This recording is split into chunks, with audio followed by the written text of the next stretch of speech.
Kita beralih ke informasi lainnya, Saudara. Daftar tunggu jemaah haji hingga saat ini masih mencapai 24 tahun lebih.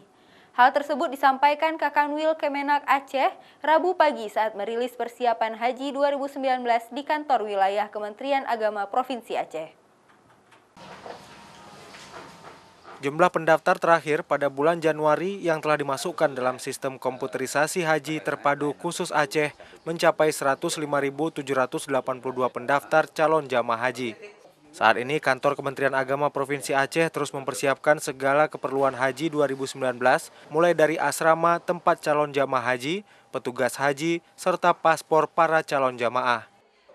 Besaran rata-rata biaya penyelenggaraan ibadah haji 2019 untuk calon jamaah sebesar Rp35.235.602. Sedangkan untuk tim pemandu haji daerah, besaran rata-rata BPIH sebesar Rp70.142.789 per orangnya. Hari ini kita haji Allah sudah menjadi kegiatan rutin kita. Kepulangan jamaah haji tahun yang lalu kita terus melakukan persiapan untuk tahun ini. Termasuk pembinaan jamaah, masalah kesehatan, di tanggung jawab dinas kesehatan, termasuk paspor. Jamaah sendiri langsung buat paspor yang nanti oleh Kementerian Agama akan bayar pada saat di asrama haji.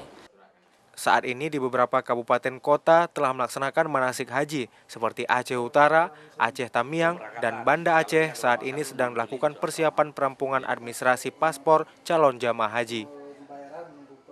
Syahril, Kompas TV, Banda Aceh.